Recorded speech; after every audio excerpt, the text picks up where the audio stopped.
Hi, I'm here with Sophie Dimond, who is an insight analyst, and I'll be asking her a few questions about her role in the marketing industry. So, Sophie, thank you so much for doing this. Thank you for talking to me. Yeah, no worries. I'd love to ask you is, how have you got to where you are today?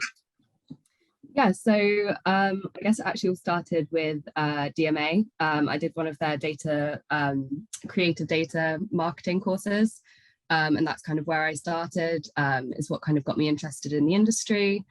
And then kind of from there, I did some kind of work for some student startup brands, doing a lot of kind of guerrilla marketing stuff, all very kind of simple, but I think that kind of helped me put my foot in the door and put some good stuff on my CV. And then I went into a kind of sales and marketing role, which I can't say I was a massive fan of. The sales aspect wasn't really for me, but that's kind of what pushed me to find insight analysis and figure out exactly what it is that I wanted to do.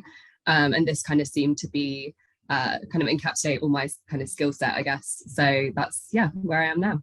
Okay, nice. So what made you pick the marketing industry specifically? Was there anything specific, or is it just kind of got steered into it?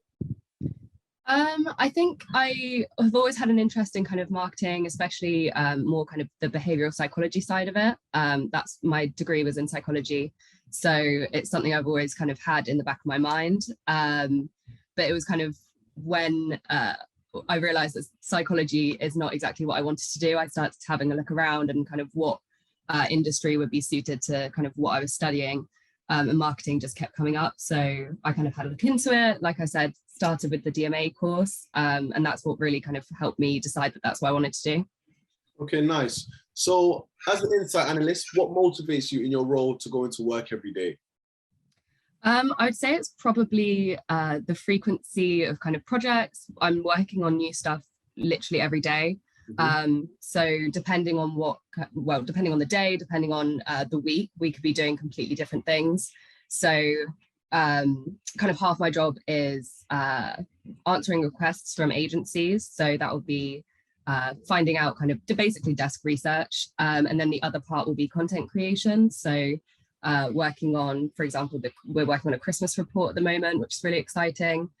So it's kind of never ending, always changing. So it's that I really enjoy, I think. Okay, nice. So always changing, always dynamic. So next question might be a little bit difficult for you. So how would you typically say a day in your role looks like? Yeah, I mean, like I said, it kind of varies completely, but usually it'll be half the time I spend on the desk, which just means that I'm answering requests from agencies.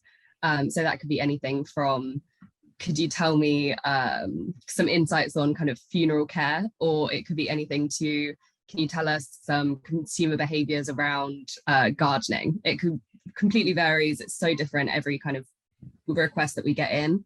And then usually the other half of the day, I'll be working on content myself. So whether that is something that I'm interested in, that I've decided to write about, or kind of find some data about, or whether it's a group project that we're working on. But yeah, that's usually kind of how my day goes. Okay, nice. So would you say that this is a stepping stone in your career, or would you say you have other career aspirations? I'm not entirely sure yet. I would say at the moment it's kind of a stepping stone. I'm very settled in where I am. Compared to kind of my previous jobs, this is the one that I've enjoyed the most. Yeah. And with the company that I'm with, there's so much room for progression and so much room for kind of personal development that I think I'd like to be here for quite a long time. But that's not to say that down the line I don't want to kind of move to maybe a more kind of agency-based role. Okay, nice. So would you say your role was as you expected it to be when you first started, or do you think it differed a bit? I would say it's actually quite similar to what I was expecting. Definitely more freedom than I was expecting. I came from a role where I was quite micromanaged and being told kind of just do whatever you want. You're the kind of expert in the area. You know what, you know, I've spent an hour, 2 hours researching this one industry. You know what's best to send to the client. So having that freedom, I think, is something that I wasn't kind of expecting straight away. But it's definitely a nice thing to have. But yeah, other than that, I would say it's pretty much exactly what the job description said. Okay, nice then.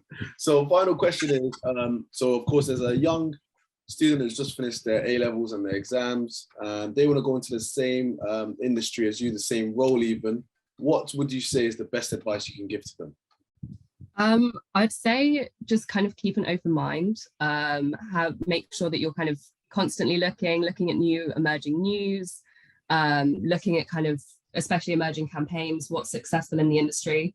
I think that puts you in a really good position, especially going into, if you want to go into the industry and interviews, it's always good to have kind of your eye on the industry as a whole and just knowing what the trends are, what's emerging. So things like kind of metaverse and NFTs and stuff like that is something that we're constantly asked about at the moment. But yeah, I would say, yeah, definitely just do a lot of research. And also I would try and do some kind of courses, extracurricular courses, to just show that you're interested in the industry.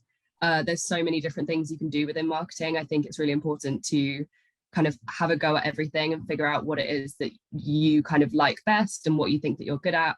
And I think from there, things kind of fall into place. Okay, perfect. Well, there you go, guys. Sophie has told you exactly the route to what you have to do and the best advice you can give to you. So thank you, Sophie, for doing this. Thank you for talking to me. It was a pleasure talking to you and hearing about your role, and hopefully I hear from you soon. Yeah, thank you. Thank you.